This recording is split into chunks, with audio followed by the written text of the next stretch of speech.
परिवहन और राजमार्ग मंत्री नितिन गडकरी देश में हाईवे और एक्सप्रेसवे तो खूब बना रहे हैं। कई मौकों पर उन्होंने ये कहा है कि देश के आर्थिक विकास के लिए आधुनिक और उच्च स्तरीय सड़कें जरूरी है।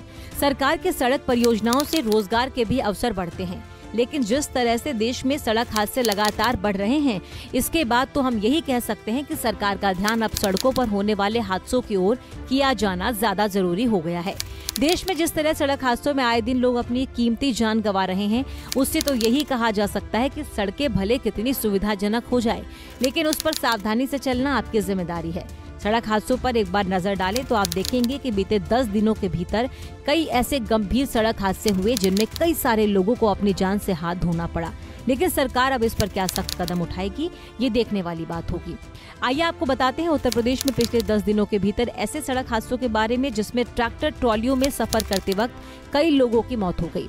26 सितंबर को उत्तर प्रदेश की राजधानी लखनऊ के इंटौजा में सीतापुर के श्रद्धालुओं से भरी एक ट्रैक्टर ट्रॉली को बेकाबू ट्रक ने टक्कर मारी, जिससे ट्रैक्टर ट्रॉली सड़क किनारे तालाब में पलट गई। हादसे में 10 लोगों की मौके पर ही मौत हो गई, जबकि 36 लोग गंभीर रूप से घायल हो गए। आपको जानकर हैरानी होगी कि जिस ट्रैक्टर ट्रॉली का इस्तेमाल आमतौर पर बालू, मोरंग की ढुलाई और कृषि कार्यों के लिए किया जाता है, इसमें 47 लोग सवार होकर इंटौजा के एक मंदिर में अपनी मन्नतें पूरी होने की प्रार्थना करने जा रहे थे। इसके अलावा 26 सितंबर को ही लखनऊ के नगराम कस्बे में बाइक सवार युवक की ट्रैक्टर ट्रॉली को ओवरटेक करते समय दर्दनाक मौत हो गई। हादसे में बाइक सवार एक युवक की मौके पर ही मौत हुई, जबकि दूसरा युवक गंभीर रूप से घायल हो गया। इन हादसों को हुए अभी एक सप्ताह भी नहीं बीता कि उत्तर प्रदेश के कानपुर में भी शनिवार रात ट्रैक्टर ट्रॉली सड़क हादसे में 26 लोगों की मौत हो गई। इनमें 13 महिलाएं और 13 बच्चे शामिल हैं। बताया जा रहा है कि ट्रैक्टर ट्रॉली तालाब में गिर गई। इसमें कुल 50 लोग सवार थे। ये सभी लोग उन्नाव के चंद्रिका देवी मंदिर से मुंडन संस्कार के बाद कानपुर लौट रहे थे और सभी कोरथा गाँव के रहने वाले थे। कानपुर में हुए सड़क हादसे के बाद प्रधानमंत्री नरेंद्र मोदी, देश की राष्ट्रपति द्रौपदी मुर्मू समेत वरिष्ठ जनों ने अपना दुख व्यक्त किया। पीएम मोदी ने मृतकों के परिजनों को 2 लाख रुपए और घायलों को 50,000 रुपए मुआवजा देने की घोषणा की। हादसे पर प्रदेश के मुखिया योगी आदित्यनाथ ने भी अपना दुख व्यक्त किया। सीएम ने भी हादसे में मृतकों के परिजनों को 2 लाख और घायलों को 50,000 मुआवजा देने की बात कही। सीएम योगी ने हादसे के बाद ट्वीट कर जिलाधिकारी व जिले के सभी प्रशासनिक अफसरों को तत्काल मौके पर पहुंचकर राहत व बचाव कार्य करने और उनके समुचित इलाज कराने की व्यवस्था करवाने का आदेश दिया।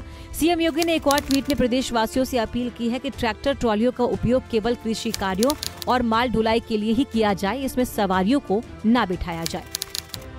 सड़क दुर्घटना में चालक का गैर जिम्मेदाराना रवैया ज्यादातर हादसों की वजह बनता है। सरकार सड़कों को बेहतरीन बनाने का काम कर रही है ताकि उस पर आसानी से लंबी दूरी तय करने वाले वाहन चालकों को कोई परेशानी न हो, लेकिन शराब पीकर वाहन चलाना मौत को दावत देने के बराबर है। आप देखेंगे कि रोड किनारे जगह जगह परिवहन विभाग की ओर से यातायात संबंधी जरूरी दिशा निर्देश लिखे होते हैं। उनका पालन करना आपके लिए जरूरी है ताकि इस तरह के सड़क हादसों से आप बच सके। और वाहन कंपनियों ने जिस वाहन को जिस काम के लिए बनाया है उसका उसी काम में उपयोग किया जाए तो ज्यादा बेहतर होगा। इससे सड़क हादसों में कमी आएगी और रोड पर सफर करते वक्त आप खुद को सुरक्षित भी महसूस करेंगे। Bureau report, Punjab Kesari TV.